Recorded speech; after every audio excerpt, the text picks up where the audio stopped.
آج کا 5واں اور آخری سوال، کیا تلاوت قرآن کے لیے نفلی نمازوں میں مثلاً قیام اللیل، تراویح، قیام رمضان میں مصحف کو ہاتھ میں پکڑ کر تلاوت کی جا سکتی ہے؟ یہ مصحف کہتے ہیں قرآن حکیم جو یہ 2 گتوں میں موجود ہے، اسے ہم کہتے ہیں مصحف۔ تو آپ صلی اللہ علیہ وسلم کے مبارک دور میں تو اس طریقے سے یہ مصحف نہیں تھے بہت زیادہ، اکثر صحابہ حافظ تھے یا کچھ کے پاس لکھے ہوئے چمڑے پر، پتوں پر، ہڈیوں پر قرآن حکیم موجود تھا، تو یہ مسئلہ صحابہ کے دور میں سامنے۔ تو یہ بات یاد رکھیں کہ اس میں کوئی شک نہیں ہے کہ صحابہ اکرام علیہم رضوان سے یہ ثابت ہے کہ وہ رمضان کا قیام اللیل ہو یا نفلی نمازیں ہوں، اس میں مصحف کو ہاتھ میں پکڑ کر تلاوت کیا کرتے تھے۔ اس کانٹیکسٹ میں المصنف ابن ابی شیبہ میں جو احادیث اور آثار کا دنیا میں سب سے بڑا مجموعہ ہے، 38,000 احادیث اور آثار صحابہ اور تابعین کے موجود ہیں۔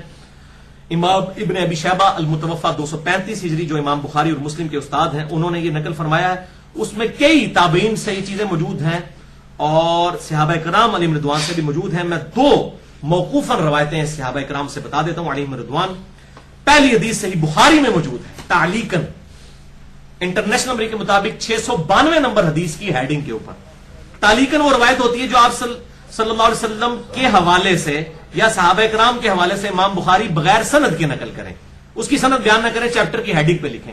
بخاری 692 نمبر حدیث کی ہیڈنگ میں انہوں نے یہ روایت لکھی، لیکن اس کی صحیح سند بھی موجود ہے سنن الکبریٰ البیہقی کے اندر جلد 2 صفحہ 253 پر انٹرنیشنل نمبر کے مطابق 3183 نمبر کہ زکوان تابعی جو تھے سیدہ عائشہ کے غلام تھے، اور وہ سیدہ عائشہ کو حجرے میں، ان کے غلام تھے، ظاہر ان کے محرم بھی تھے غلام ہونے کی وجہ سے، وہ ان کو قیام اللیل رمضان کا کروایا کرتے تھے مصحف کو ہاتھ میں پکڑ کر۔ تو سیدہ عائشہ ان کے پیچھے قیام اللیل کرتی تھی، وہ آگے کھڑے ہو جاتے تھے، سیدہ عائشہ پیچھے کھڑے ہو کر قیام اللیل کیا کرتے تھیں، اور وہ زکوان تابعی وہ ہاتھ میں مصحف پڑھ کے، تو سیدہ عائشہ نے بھی اسے انڈورس کر دیا، حدیث موقوف ثابت ہو گئی الحمدللہ۔ دوسری حدیث المصنف ابن ابی شیبہ میں انٹرنیشنل نمبر کے مطابق جلد 2 صفحہ 123 میں 7223 نمبر روایت ہے، انس ابن مالک رضی اللہ تعالیٰ عنہ جنہوں نے آپ صلی اللہ علیہ وسلم کو 10 سال تک وضو کروایا، آپ کی وفات کے بعد 82 سال تک زندہ رہے اور 93 ہجری میں بصرہ میں فوت ہوئے، انس ابن مالک رضی اللہ تعالیٰ عنہ،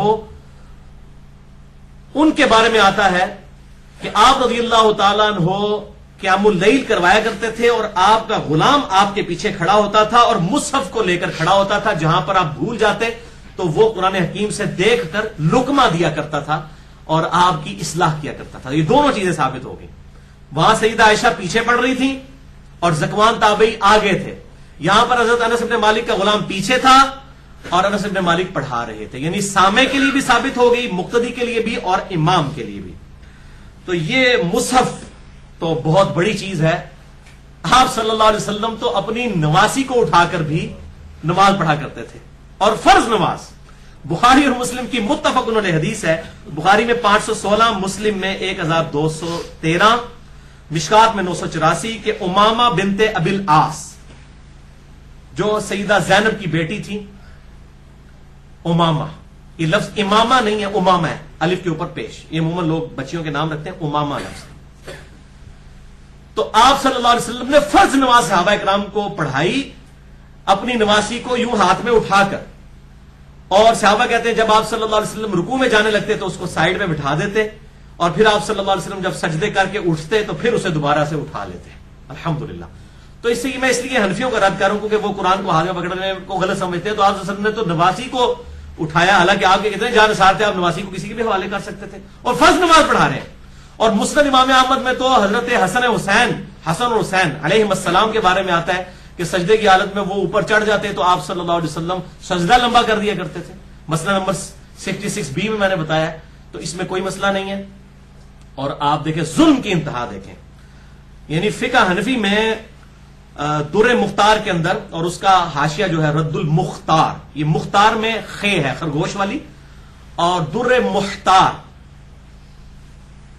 مختار میں خا ہے خرگوش والی، اور اس کے اوپر جو حاشیہ لکھا گیا فتاوی شامی وہ ہے رد المختار، ہا جو ہے وہ حلوائی والی ہا، یہ رد المختار نہیں ہے، در مختار پر اعتراضات کے جوابات، رد المختار جس میں وہ لکھا ہے کہ آپ پیشاب سے سورہ فاتحہ اور وہ نعوذ باللہ وہ ساری جو بکواسات ہیں وہ لکھی ہوئی ہیں ابن عابدین شامی نے. میں نے مسئلہ نمبر 67 نجدی کون ہے اس میں نے بتایا یہ لوگ ہیں اصل میں نجدی. یہ اس نے شوشہ چھوڑا تھا سب سے پہلے محمد عبد الوہاب صاحب کو نجدی کہا, جس کا اپنا کریکٹر یہ تھا. تو یہ در مختار رد المختار کے اندر یہ بات لکھی ہے کہ آپ اگر کوئی شخص جو ہے وہ کتے کے بچے کو اٹھا کے نماز پڑھا لے یا پڑھ لے تو اس کی نماز ہو جائے گی, اور لیکن یہ کرے کہ کتے کے منہ کے اوپر جو ہے وہ کوئی کپڑا باندھ لے تاکہ کہیں وہ زبان نہ مار دے کیونکہ اس کا تھوک نہ پاکے. ایڈی کڑی آخر آئی ہے بھائی کہ کتا چکے. اور پھر اس ظالم شخص نے لکھا کہ یہ اس لیے جائز ہے کہ آپ صلی اللہ علیہ وسلم بھی تو اپنی نواسی کو اٹھا کے نماز پڑھا کرتے تھے. لعنت اللہ علی الکاذبین انا للہ و انا الیہ راجعون. او بریلویو تواڈے بابے وڈے گستاخ لنگے جے. اے بابا جے مشترکہ بریلوی دیوبندیاں دا در مختار اور رد المختار, اور آپ کو پٹی پڑھائی آپ کے علاوہ سارے گستاخ رسول ہیں. یہ بھائی پوسٹ مارٹم کر دیتا ہے. مسئلہ نمبر 71B انڈیا اور پاکستان کے بزرگوں کی 19 گستاخانہ عبارات کا تحقیقی جائزہ اہل سنت پاک.com پر دیکھ لیں. وہ کہتے ہیں جی آپ علیہ وسلم بھی تو اپنی نواسی کو اٹھاتے تھے. نعوذ باللہ. یہ آپ دیکھیں ایک طرف اسماعیل دہلوی نے جو گستاخی کی آپ صلی اللہ علیہ وسلم کے بارے میں کہا کہ وہ گدھے اور بیل کا خیال آ جانا نعوذ باللہ جس نے میں نے گرفت کی, ادھر کہتے ہیں گستاخی. اور یہ کہتے ہیں جی اشرف علی تھانوی نے حفظ الایمان میں آسم کے علم کو تشبیہ دی تھی جانوروں کے علم کے ساتھ, اور یہاں آپ مثال کیا بیان کر رہے ہیں. آپ کو حیا بھی نہیں آتی ہے. اور الٹ یہ کہتے ہیں کہ اب آپ چکے فقہ حنفی کے بابے نے لکھ دیا, کہتے ہیں جی کتا اٹھا کے نماز دی لیکن قرآن نہیں پیچھے چک سکتے تسی, نماز ٹوٹ جائے گی. وہ قرآن تک کے پڑھو گے نماز ٹوٹ جائے گی, کیونکہ یہ بابا جی نہیں دس کے گئے نا, یہ بابا جی مخالفت کر گئے ہوئے. یہ سارے بابیاں کا چکر ہے. تو یہ میں نے ایمانداری تھی میں نے یہ بات بتا دی تاکہ ان کو بھی تھوڑی سی حیا آ جائے اس حوالے سے. تو مقتدی بھی پیچھے اسمارٹ فون آج کل آئے ہوئے ہیں, آپ اس کی ٹون وغیرہ آف کر کے, اور اگر اس میں آپ ٹچ سکرین موبائل ہے اس میں آپ قرآن سننا چاہتے ہیں پیچھے بالکل ایک آدھ استعمال کریں اور ضرور سن لیں. لیکن یہ نہ ہو کہ آپ ساتھ ساتھ میسج بھی چیک کرتے جائیں تو وہ نمازی آپ کی باتیں ہو جائے گی. تو بہتر یہ کہ آپ مصحف چھوٹے والا مصحف مل جاتا ہے جس کو آپ پاکٹ میں ڈال لیں, اوپر والی پاکٹ میں, یا جس طرح میں نے اہل حدیث کی مسجدوں میں دیکھا انہوں نے سامنے ڈیسک رکھے ہوتے ہیں, وہ جب سجدے میں جانے لگتے ہیں تو وہ ڈیسک کے اوپر قرآن رکھ دیتے ہیں. اور امام ابن سیرین المتوفا 110 ہجری ان کے بارے میں بھی المصنف ابن ابی شیبہ میں ملتا ہے کہ وہ بھی انہوں نے بھی سائڈ پہ کوئی ڈیسک وغیرہ رکھا ہوتا تھا جس پہ جب وہ تلاوت کرتے ہوئے بھول جاتے تھے تو قرآن اٹھا کے اسی میں دیکھ لیتے تھے. تو ڈیسک سامنے ہو یا کوئی پھٹا رکھا ہوا ہو یا جیب میں ڈالنے والا پاکٹ سائز قرآن ہو, کسی طریقے سے اس کا اہتمام کریں. جو ٹچ اسکرین موبائل ہوتا ہے تو وہ تو ہوتا ہی اتنا ہے, سامسنگ کا یا نوکیا کا یا باقی جتنے بھی ہیں, تو وہ یہاں پر آئی فون وغیرہ رکھا جا سکتا ہے.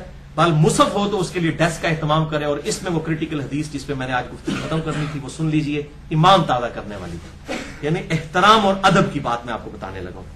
سنن ابی داؤد میں انٹرنیشنل نمبر کے مطابق 4449 نمبر حدیث کہ آپ صلی اللہ علیہ وسلم یہودیوں کے مدرسے میں زنا کے مقدمے کے فیصلے کے لیے گئے. یہودیوں نے آپ کو بلایا تھا کہ آپ ذرا فیصلہ کر دیں, تو آپ صلی اللہ علیہ وسلم نے ان سے تورات منگوائی کہ تمہاری کتاب سے فیصلہ کروائیں. صحابہ اکرام علیہم رضوان جو تھے وہ آپ صلی اللہ علیہ وسلم کے ساتھ ہوا کرتے تھے, جو تورات جانتے تھے, جو عبرانی زبان جانتے تھے, آپ ان کو ساتھ رکھا کرتے تھے. اچھا, تو انہوں نے صحابہ اکرام علیہم رضوان کو آپ صلی اللہ علیہ وسلم کو انہوں نے ایک تکیہ دیا بیٹھنے کے لیے. آج بھی عرب کے کلچر میں ہے, زمین پہ ہی وہ گدیاں ڈال کے بیٹھتے ہیں. ہمارے کے پی کے میں بھی ہے, پٹھان لوگ جو ہیں زمین پہ بیٹھ کے کھانا بھی, ان کے ہوٹلوں میں بھی آپ چلے جائیں جس طریقے سے پنجاب سے نکلے ہوٹل بھی زمین پہ بیٹھ کے کھانا کھاتے ہیں.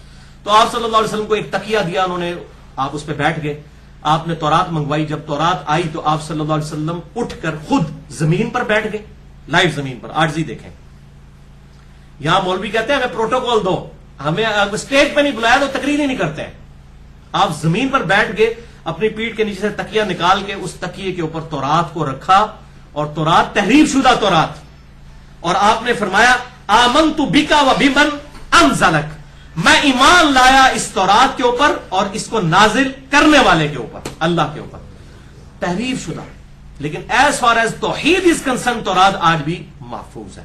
تو وہ جو روایت ہے سنن دارمی سے, جو مشکات میں بھی 194 نمبر موجود ہے, شیخ زبیر صاحب نے بھی لکھ دیا, میں نے پچھلے لیکچر 110C میں بھی رجوع ریکارڈ کروا دیا. بالکل جعلی روایت ہے کہ سیدنا عمر نے کوئی تورات کے صفحے پکڑے ہوئے تھے تو آپ ناراض ہو گئے. آپ تو خود تورات میں سے فیصلے کریں, ہاں تورات کی کوئی بات کتاب و سنت کے خلاف ہوگی وہ ہم نہیں مانیں گے, جو کتاب و سنت کے حق میں وہ ہم یہود و نصارہ کو پیش کریں گے. دیکھیں آپ کی کتاب میں ہمارے نبی صلی اللہ علیہ وسلم کی نشانیاں بھی لکھی ہوئی ہیں, آج بھی لکھی ہوئی ہیں, اولڈ ٹیسٹمنٹ میں بھی, نیو ٹیسٹمنٹ کے اندر بھی, گاسپل آف جان میں, اولڈ ٹیسٹمنٹ کے اندر جو ہے وہ بک آف ڈیوٹرانومی کے اندر, کتاب الاستثناء کے اندر موجود ہے. آپ صلی اللہ علیہ وسلم کی پریڈکشنز ہو تو ان کو انہی سے بتانا ہے نا, ان کتابوں کو تو وہ نہیں مانتے ہماری کتابوں کو. تو آپ صلی اللہ علیہ وسلم نے وہ فیصلہ فرمایا اور آپ نے کتنا احترام کیا کہ اپنی پیٹھ کے نیچے سے وہ نکالی وہ تکیہ, اس پر تو رات کو رکھ کے خود زمین پر بیٹھ گئے. اس لیے دیکھیں ہم نے یہ اتنے مہنگے پلاسٹک کے ڈیسک یہاں پر رکھے ہوئے ہیں تاکہ کوئی شخص قرآن کو اس پہ نہ رکھے. اور اس سے یہ بھی بات پتہ چلی ہماری یہ گھروں میں بڑی بوڑھیاں جو ہیں وہ عموماً تکیے کے اوپر رکھ کے قرآن پڑھ رہی ہوتی ہیں, اور پھر وہ جب قرآن پڑھتی ہیں کوئی بیچارہ تکیے پہ بیٹھنے لگے تو اس کو تکیے پہ بیٹھنے نہیں دیتی, وہ کہتی ہیں اس پہ قرآن رکھا ہوا ہے. تو یہ ان کی اپنی پیار محبت ہے, ہم کو فتوا نہیں لگاتے, لیکن مسئلہ کوئی نہیں ہے. یہاں پر دیکھ لیں آپ صلی اللہ علیہ وسلم خود اس پہ بیٹھ چکے ہوئے تھے, اس کے باوجود آپ صلی اللہ علیہ وسلم نے کوئی نیا تکیہ نہیں منگوایا کہ اس کے اوپر آپ میں نے رکھنا, چونکہ اب میں بیٹھ چکا ہوں, ابھی میری بیٹھنے والی چیز ہے.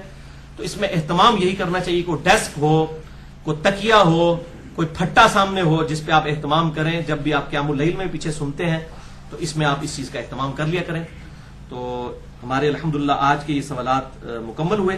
انشاءاللہ تعالی زندگی رہی تو اگلی دفعہ انشاءاللہ نیکسٹ نشست کریں گے.